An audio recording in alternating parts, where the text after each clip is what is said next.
وحده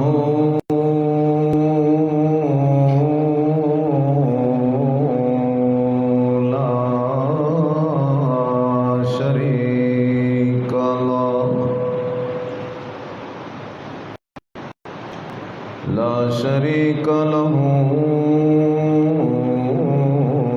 ولا نظير له ولا ند له ونشهد أن لا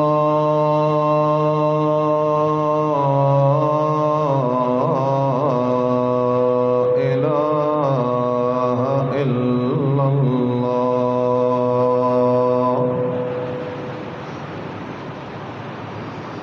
ونشهد أن سيدنا وسندنا وحبيبنا وحبيب ربنا وطبيبنا وطبيب قلوبنا محمد عليه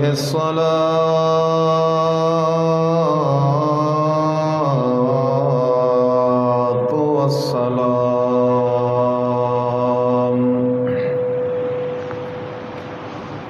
قال الله تبارك وتعالى في كلامه المجيد وفرقانه الحميد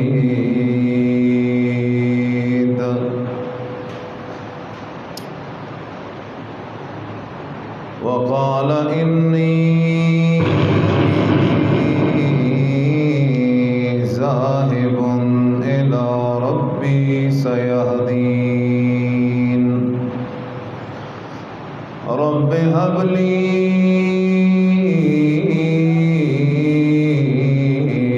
من الصالحين. فبشرناه بغلام حليم.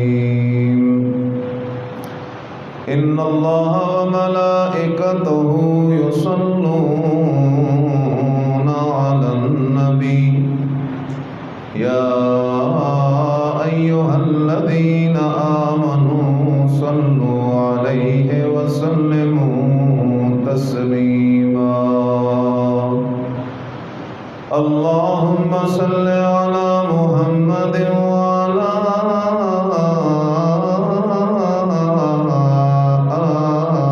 آل محمد كما صليت على إبراهيم وعلى آل إبراهيم إنك حميد مجيد. اللهم بارك على محمد وعلى آل محمد كما باركت على إبراهيم وعلى آل إبراهيم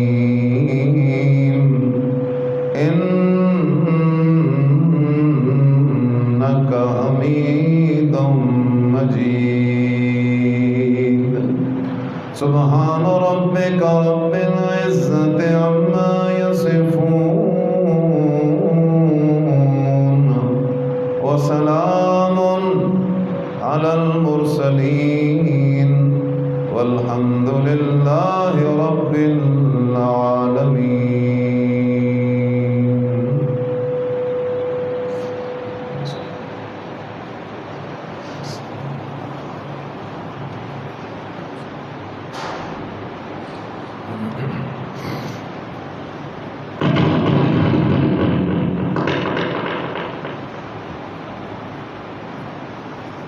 انتہائی قابل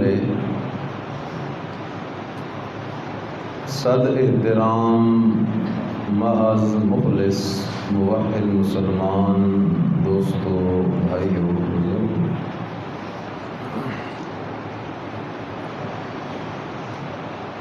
گزشتہ چند جمعوں سے تذکرہ خلیل بزبان رب جلیل کا سلسلہ جاری ہے۔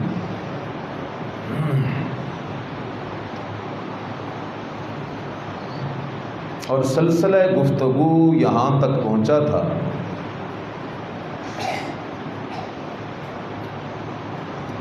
کہ حضرت ابراہیم علیہ السلام نے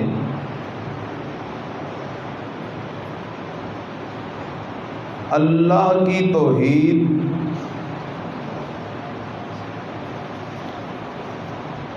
اللہ کی محبت اللہ کے پیار اور اللہ کے ساتھ وفا کے لیے رشتہ داری، گھر بار، خاندان سب کچھ قربان کر دیا، حتیٰ کہ اپنی عزت اور تن کا جو پردہ تھا وہ بھی قربان کر دیا۔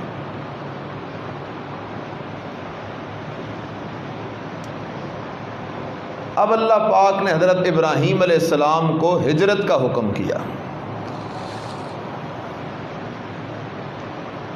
اور یہ اللہ کا دستور ہے کہ نبی اور نبی کا سچا وارث جب نبوی رنگ میں اللہ کی توحید بیان کرے تو مخالفت ہوتی ہے،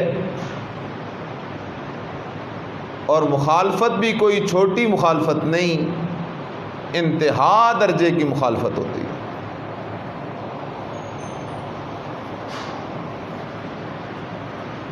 جیسے کہ نبی علیہ السلام نے مکہ میں مسئلہ بیان کیا، مکے والوں نے نہ مانا، ہجرت کا حکم ہوا اور نبی علیہ السلام مکہ سے ہجرت کر کے مدینہ تشریف لے گئے۔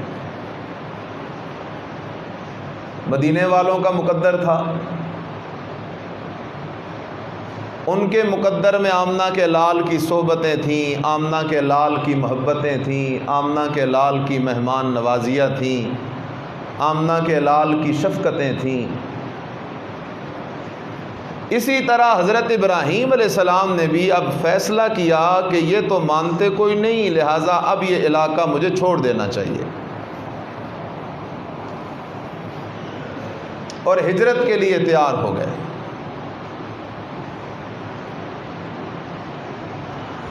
نبی اپنا علاقہ چھوڑ رہا ہے، باپ کا سایہ چھوڑ رہا ہے، گھر چھوڑ رہا ہے،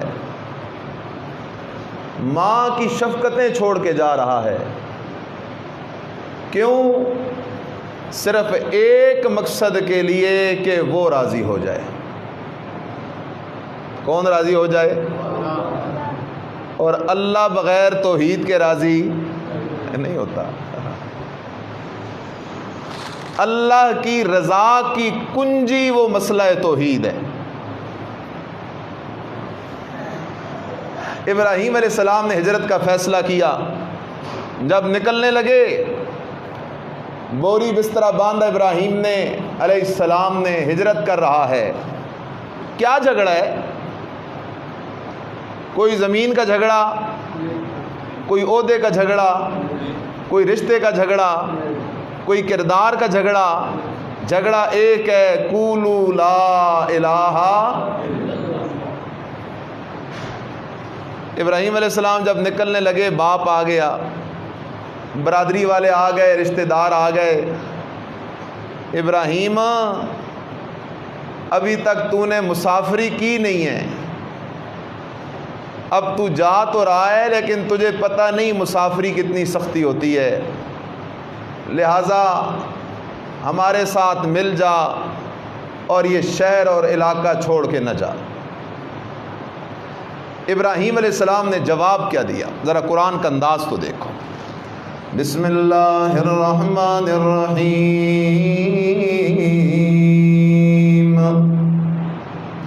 قال انی ذاہب الی ربی سیہدین۔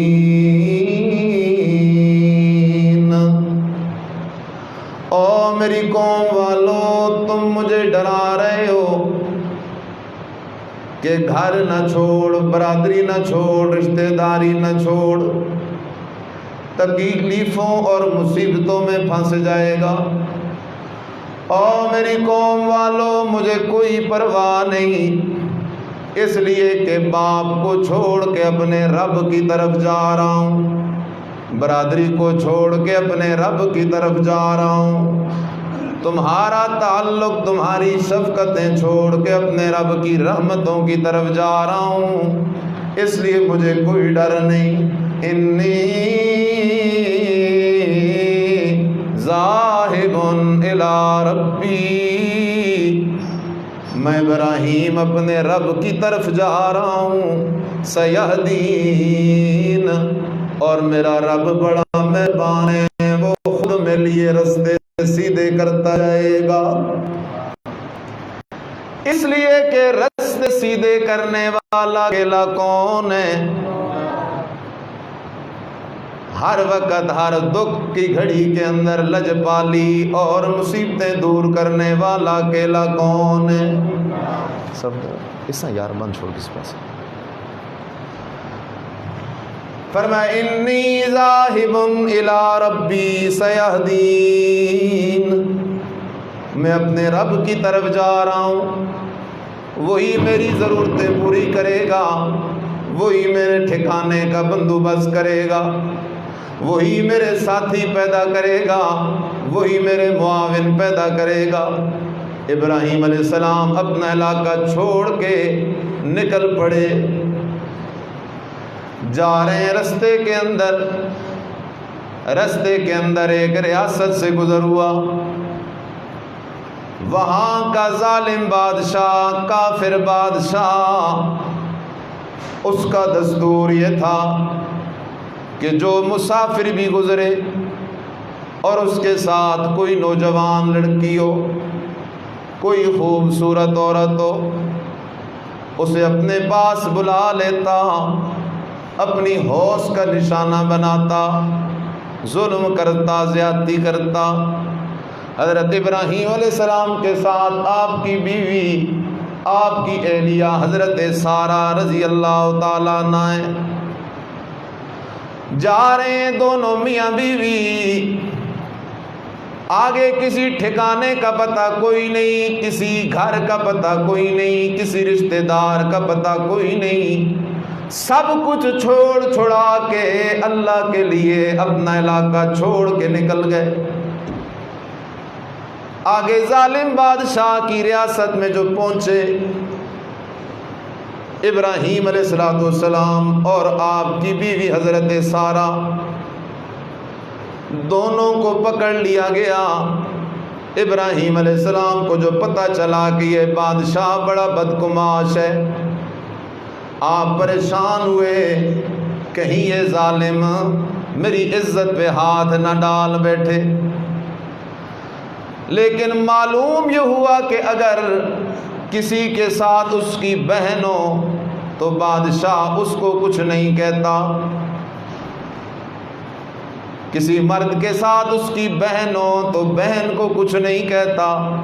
ابراہیم علیہ السلام نے اپنی بیوی حضرت سارہ سے کہا، اور سارہ جب تو بادشاہ کے سامنے پیش ہو، تجھ سے بادشاہ پوچھے کہ ابراہیم تیرا کیا لگتا ہے، تو کہہ دینا ابراہیم میرا بھائی لگتا ہے، میں بھی کہہ دوں گا سارہ میری بہن لگتی ہے۔ حالانکہ ہیں میاں بیوی، لیکن ابراہیم علیہ السلام اسے کہہ رہے ہیں تو کہہ دینا یہ میرا بھائی ہے، میں کہہ دوں گا تو میری بہن ہے۔ کیوں؟ اس لیے اس وقت حضرت ابراہیم علیہ السلام کے علم کے مطابق اس علاقے، اس دھرتی کے اوپر صرف دو مسلمان تھے، ایک کا نام ابراہیم تھا، دوسری کا نام حضرت سارہ تھا۔ یہ دو تھے، ایک رشتہ ہے میاں بیوی والا، اور دوسرے یہ دونوں مسلمان ہیں، اسلامی رشتے کے اعتبار سے بہن بھائی بھی بنتے ہیں۔ اس لیے فرمایا تو کہہ دینا ابراہیم میرا بھائی ہے، میں کہہ دوں گا کہ سارہ میری بہن ہے۔ ابراہیم علیہ السلام کو بادشاہ نے بلایا، کہاں سے آیا ہے؟ جواب دیا۔ نام کیا ہے؟ جواب دیا۔ تیرے ساتھ کون ہے؟ میرے ساتھ میری بہن ہے۔ وہ سمجھا کہ حقیقی بہن ہے، اور ابراہیم علیہ السلام کی مراد اسلامی بہن تھی۔ میرے ساتھ میری بہن ہے، چل ٹھیک ہے۔ ابراہیم علیہ السلام لوٹ کے آ گئے، حضرت سارہ کو بلایا، بادشاہ کے سامنے حضرت سارہ پیش ہوئی، پوچھا بتا تیرا نام کیا ہے؟ جواب دیا ابراہیم کی کیا لگتی ہے؟ ابراہیم کی بہن لگتی ہوں۔ اب بادشاہ کے قانون کے مطابق اسے حضرت سارہ کی بےزتی کرنے کی کوئی اجازت نہیں تھی۔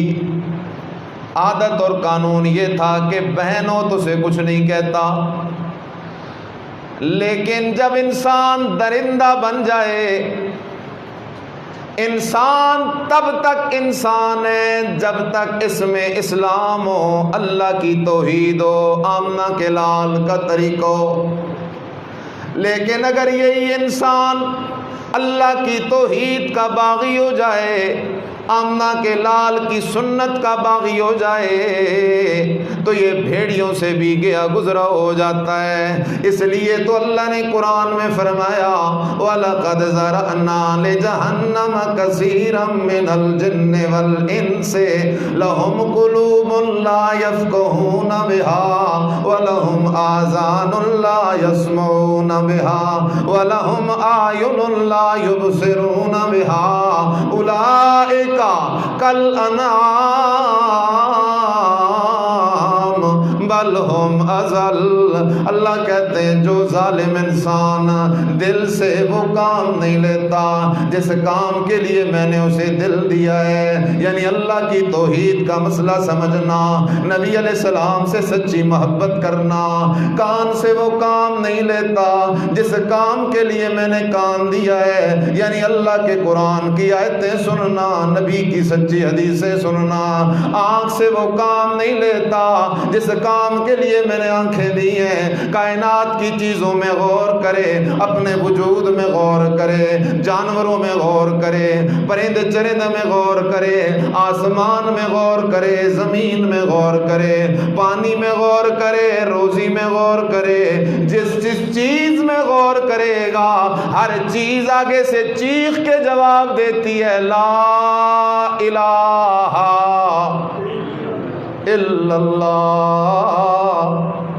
او انسانا تو بے وفا ہے تو بے وفا رہے، میں رب کی بے وفا نہیں، مجھے پیدا کرنے والا اکیلا کون ہے؟ اس درندے نے یہ کہنے کے باوجود کہ میں ابراہیم کی بہن ہوں، برے ارادے سے، بری نیت سے حضرت سارہ پہ ہاتھ ڈالنے کی کوشش کی۔ جیسے ہی اس نے حضرت سارہ پہ ہاتھ ڈالنے کی کوشش کی، میرے رب کی قدرت حرکت میں آ گئی۔ وہ ظالم بادشاہ، وہ درندہ، جیسے ہی اس نے حضرت سارہ کو ہاتھ ڈالنے کا ارادہ کیا، ادھر اس کے ہاتھ پاؤں جام ہو گئے، حرکت کرنے سے قاصر ہو گیا۔ کہنے لگا مجھ سے غلطی ہو گئی ہے سارہ، اب معاف کر دے، اب میں تجھ پہ ہاتھ نہیں ڈالوں گا۔ حضرت سارہ نے کہا اس کی عقل ٹھکانے ہو گئی، آ گئی ہوگی، چلو ٹھیک ہے جا تجھے میں معاف کرتی ہوں۔ جیسے ہی حضرت سارہ نے معاف کیا، اللہ کی ولیہ نے معاف کیا، ادھر رب نے بھی اس کی اوپر جو سختی تھی اس کو ختم کر دیا۔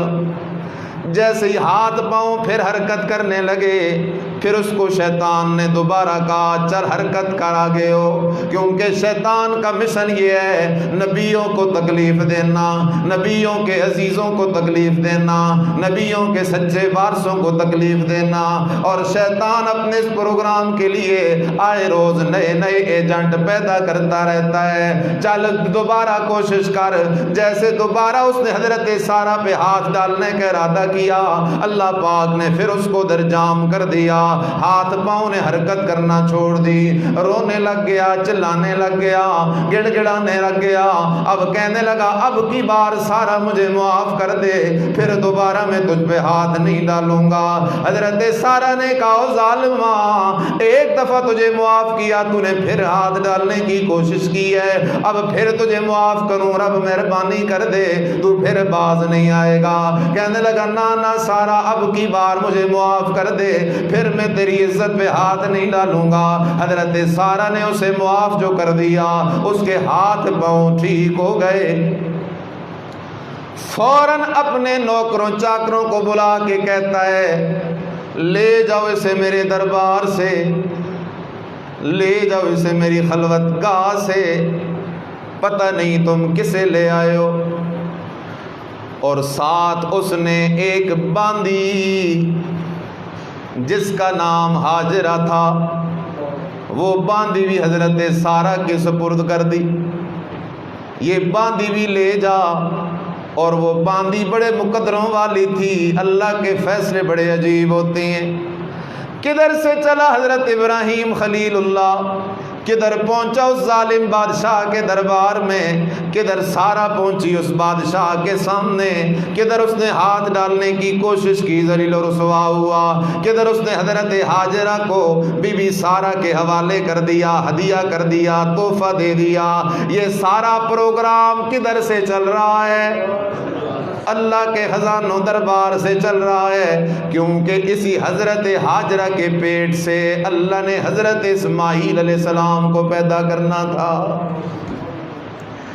اس لیے میرا دوست خیال کر، پریشان نہ ہوا کر، مرعوب نہ ہوا کر، جب یاری رب سے لگا لی ہے تو اب دل چھوٹا نہ کیا کر، اس لیے کہ اپنے توحیدی یاروں کی عزتوں کی حفاظتیں کرنے والا اکیلا کون ہے؟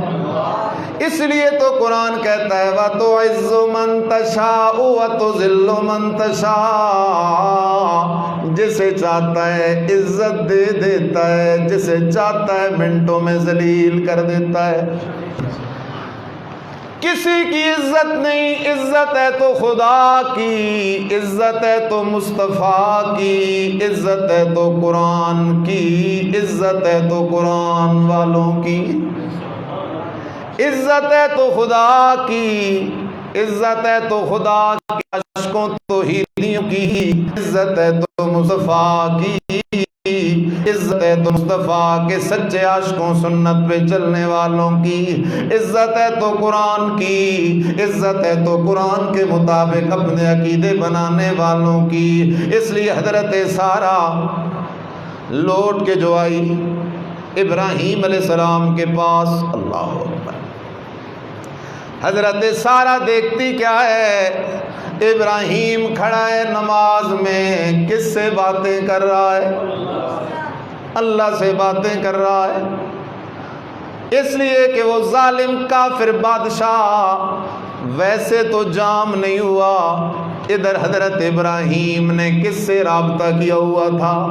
اللہ سے رابطہ کیا ہوا تھا۔ اس لیے میرا دوست قرآن بھی کہتا ہے وَاسْتَعِینُوا بِالصَّبْرِ وَالصَّلَاةِ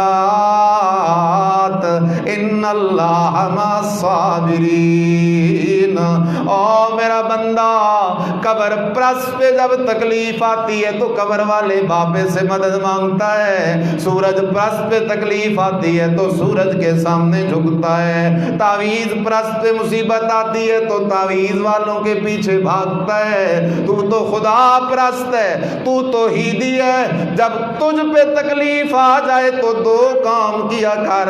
اللہ وہ دو کام کون سے ہیں؟ فرمایا وَاسْتَعِینُوا بِالصَّبْرِ وَاسْتَعِینُوا میرا بندہ جب تکلیف آئے تو چلایا نہ کر, شکوے نہ کیا کر, میرے گلے نہ کیا کر. وَاسْتَعِینُوا بِالصَّبْرِ میں اپنوں پہ جب تکلیف بھیجتا ہوں تو ان کے درجے بلند کرنے کے لیے بھیجتا ہوں. وَاسْتَعِینُوا بِالصَّبْرِ قربان جاؤں آمنہ کے لال پہ. میرے مرشد نے فرمایا طوبیٰ للمؤمن, آئے ہائے ہائے, خوش ہو جاؤ مومن بندہ, خوش ہو جاؤ توحیدی بندہ. جب تجھے اللہ جب تکلیف آ جائے تو دو کام کرو. پہلا کام صبر کرو, دوسرا کام اللہ کے دربار میں نفل پڑھنے کے لیے کھڑے ہو جاؤ.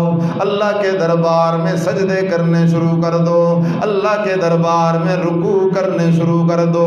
اس لیے کہ بیماری جو آئی ہے وہ بیماری ڈاکٹر نے نہیں بھیجی, حکیم نے نہیں بھیجی, تعویذ گر نے نہیں بھیجی, عامل نے نہیں بھیجی, کسی انسان نے نہیں بھیجی, کسی جن نے نہیں بھیجی, کسی فرشتے نے نہیں بھیجی. وہ بیماری تکلیف اور مصیبت بھیجنے والا ہے تو کون ہے؟ جب بھیجنے والا اللہ تو رابطہ بھی کس سے کرنا چاہیے؟ اللہ سے کرنا چاہیے. ذرا قرآن کی سیر تو کرنا, تجھے مسئلہ سمجھ آ جائے. اللہ کا نبی حضرت ایوب علیہ السلام بیمار پڑا ہے, بیماری کے اندر رابطہ کس سے کر رہا ہے؟ یونس علیہ السلام مچھلی کے پیٹ میں گرفتار ہے, رابطہ کس سے کر رہا ہے؟ آدم علیہ السلام پریشان ہے, رابطہ کس سے کر رہا ہے؟ موسیٰ علیہ السلام پریشان ہے, رابطہ کس سے کر رہا ہے؟ نوح علیہ السلام پریشان ہے, رابطہ کس سے کر رہا ہے؟ زکریا علیہ السلام اولاد کے لیے پریشان ہے, رابطہ کس سے کر رہا ہے؟ بدر کا میدان ہے, کس کا میدان ہے؟ کس کا میدان ہے؟ بدر کا میدان ہے.